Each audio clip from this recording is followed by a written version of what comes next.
Welcome back, gang, to another Welch review.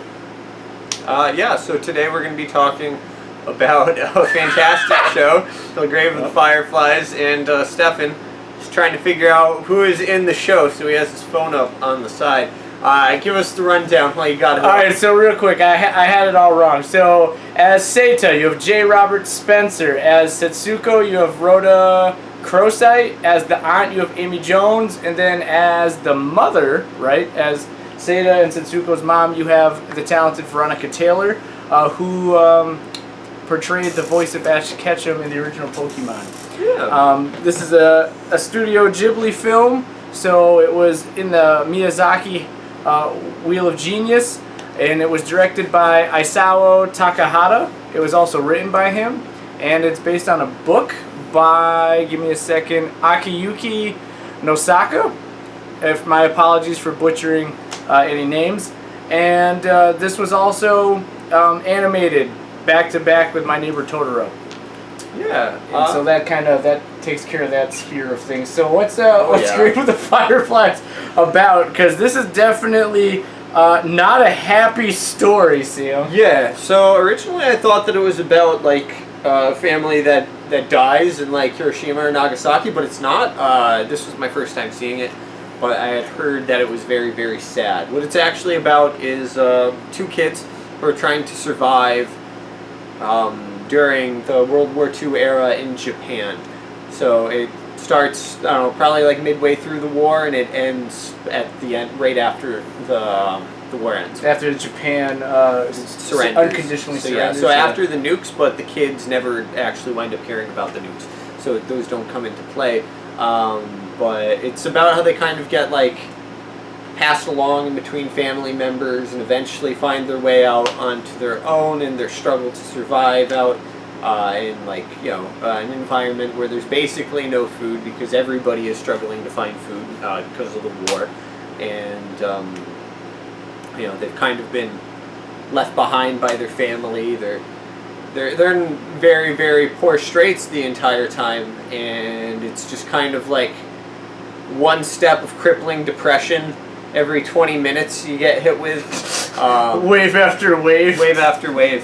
1 minute you seem like, okay, things are looking up. Then it's like, no, their aunt's a huge bitch and like fucking belittles them even though they lost both their parents in this. Spoilers. And then they're like, you need to, he convinces them like to sell the kimonos, and then he does, and then she hoards the rices. Yeah, so basically what Steph's getting at is since everybody's rationing, their aunt, who they go to stay with after their mom dies. I don't think that the mom dying is really a spoiler. It happens in like the first 10 minutes of the movie. Yeah. So the aunt who they go to stay with, she convinces the older brother, right? Seita, who's the main character, to sell, or to let her sell his mother's belongings to, like get rice or food. And then she keeps half of it for herself, and then tells them that they're lazy good-for-nothings who do nothing for the family, and doesn't, like, share with them, and, like, eventually that deteriorates their relationship. There's a whole bunch of interfamilial issues, but kind of, like, the crux of the movie, or maybe not the crux, but, like, one of the saddest parts of the movie is you're slowly watching his, him and his little sister Setsuko? starve. Yeah. Right? You're watching these two children starve, and it's like it's one of the saddest things in film that I've ever watched. And this is animated, so it's not even like real kids. But it would be impossible to make this film with real kids. You can't make them starve. No, but like you think about all the stuff in history books, right? And you learn about these events, but like this movie brings you into like. Okay, and I think, they tug on it because there's a lot of atrocities that they don't talk about, right? As a historian, I'm sure you can attest to that. But what I'm getting at is when you decide to use kids as the focus, that's something I think everyone can identify with. Makes it more real. Yeah, makes it more real. So, this movie definitely, I think, like Sam's saying, you see kids starve, they're trying to survive, they're trying to figure out, how they're going to move on now without parents. And just make it like day to day. Day to day. So it really makes you think about the atrocities of war and like how it affected people who weren't necessarily even trying to be part of the war effort. They were just living and it happened. Yeah, it kind of makes you realize like the people who are hit hardest by the war are the people who have nothing to do with the fighting. Right. You know, like that the people that are just trying to survive. Right. You know, and history doesn't really dive. Well, at least the history books, they don't dive too much into that. Yeah, when I was learning about World War II, we didn't really talk that much about the Japanese people who might have been starving to death. And not that Japan was, you know, the best country during World War II. I think that's pretty easy to say.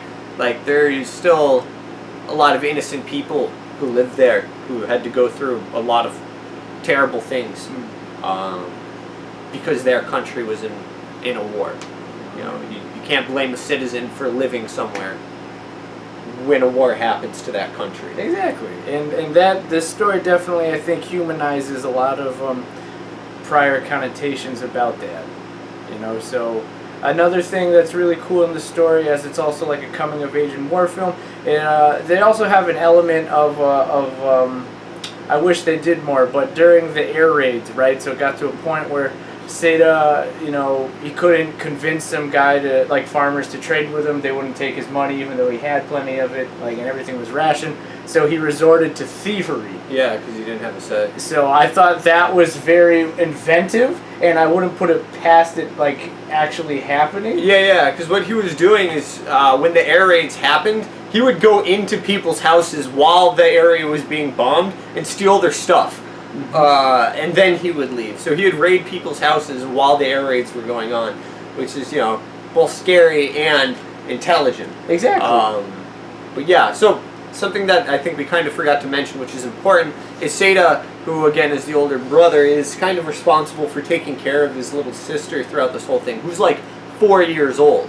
You know, like, she's a child. He's also a child. He's probably like 14, right?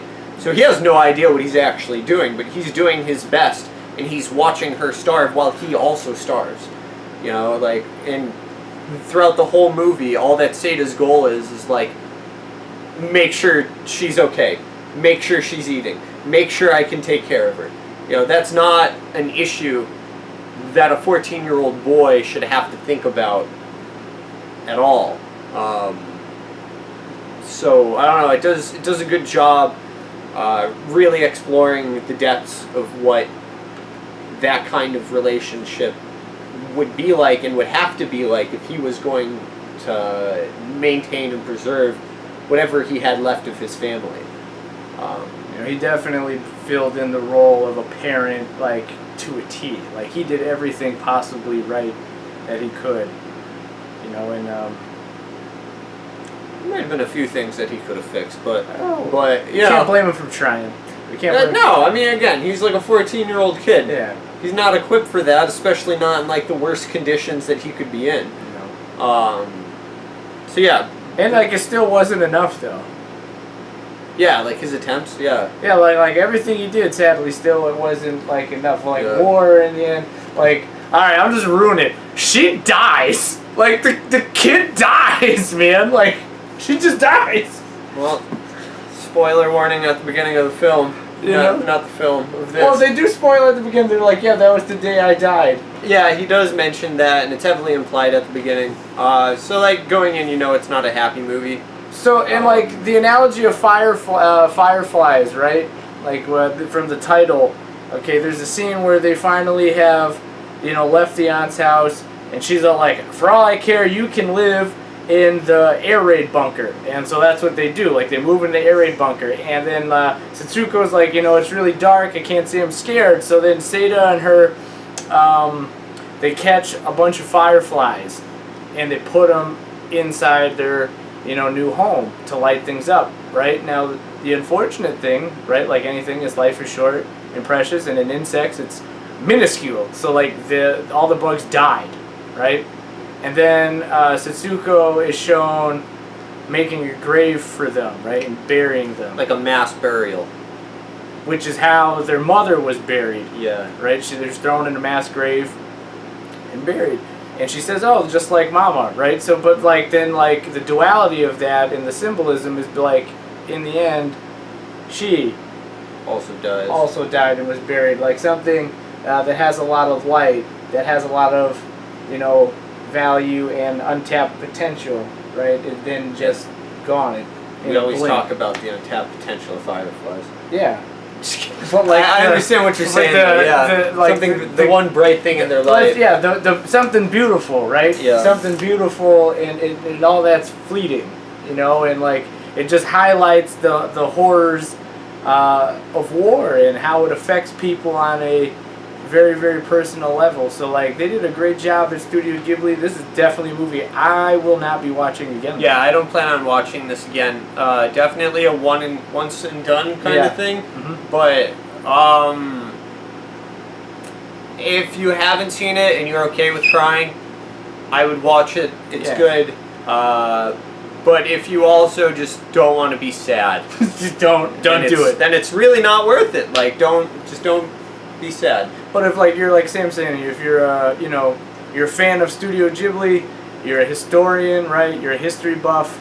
You wanna feel something, anything, then it's worth a watch. But it's overall it's a well done film. It is well done. Just too damn sad, too damn real. So this has been the Welch Review, and we'll catch you next time. Till then.